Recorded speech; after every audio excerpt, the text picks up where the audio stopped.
사랑하는 주양교회 성도 여러분, 안녕하세요. 오준영 전도사입니다. 오늘 주만나 본문은 창세기 15장 12절부터 21절의 말씀으로 구원의 하나님을 신뢰하라 라는 제목으로 묵상을 하려고 합니다. 하나님은 오늘 본문인 12절에 짐승을 반으로 갈라서 놓은 후의 모습으로 하나님께서 아브라함을 깊이 잠들게 하셨습니다. 12절에 해질 때에 아브라함에게 깊은 잠이 임하고 큰 흑암과 두려움이 그에게 임하였더니, 큰 흑암과 두려움은 이스라엘 백성들이 겪게 될 고난을 보여주는 하나님의 계시로 볼 수 있습니다. 13절 말씀에 보면 내 자손이 이방에서 객이 되어 그들을 섬기겠고 그들은 400년 동안 내 자손을 괴롭히리니 라고 말씀하십니다. 하나님께서는 이미 아브라함의 후손들이 애굽에서 당할 고난에 대하여 알고 있는 것입니다. 가나안 땅을 주기로 하셨지만 가나안 땅을 점령하는 것은 그 진정한 행복은 먼저 애굽에서의 고난이 있고 그 이후에 주어지는 것처럼 우리의 진정한 행복은 먼저 고난을 전주곡으로 가질 수도 있습니다.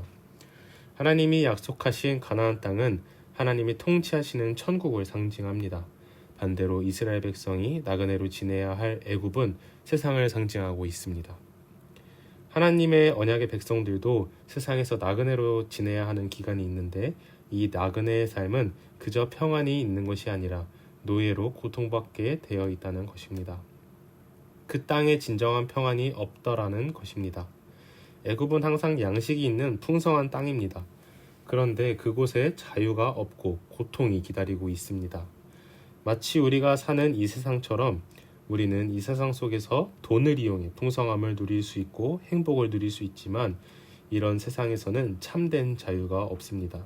돈이 있으면 무엇이든지 할 수 있을 것 같고 전지전능해질 것처럼 생각할 수 있지만, 예수님은 요한복음 8장 32절에서 이렇게 말씀하십니다.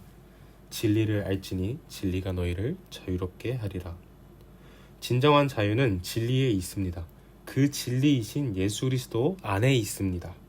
하나님은 예수 그리스도를 보내셔서 죄와 사망에서 있는 우리를 구원해 주심으로 영원한 자유와 생명을 주셨습니다. 이것이 바로 세상 사람들에게 전해야 하는 진정한 자유와 진리는 예수 그리스도께 있다고 전해야 하는 복음입니다. 이러한 자유를 얻은 하나님의 백성인 우리는 이 세상에서의 삶이 비록 어렵고 감수해야 할 것이 더 많을 수 있지만, 결국 우리는 하나님께서 우리를 구원하시고 참된 평화와 안식을 주실 것을 기대하며 살아가야 합니다. 하나님께서는 아브라함 자손이 400년을 애굽에서 지내야 한다고 이야기하고 계십니다. 이스라엘 백성들이 애굽 땅에서 고통받는 400년이라는 시간이 필요한 이유는 모든 역사에서는 하나님의 때가 있는 것입니다. 하나님이 정하신 때가 찰 때에 하나님께서는 생각지도 않은 방법을 통해서 이스라엘을 구원하셨습니다. 애굽의 나라가 이스라엘 백성을 지배하고 다스리는 것 같지만 끝내 하나님이 그들을 멸하시고 심판하셨습니다. 이스라엘이 애굽 땅에 살면서 억울하고 힘든 일이 있지만 참된 축복을 얻기 위해서는 반드시 인내의 시간이 필요한 것입니다. 이처럼 이 땅에서의 우리의 삶도 힘들고 어렵지만 결국 인내의 시간이 있어야 진정한 자유와 구원의 축복이 임하게 될 것입니다.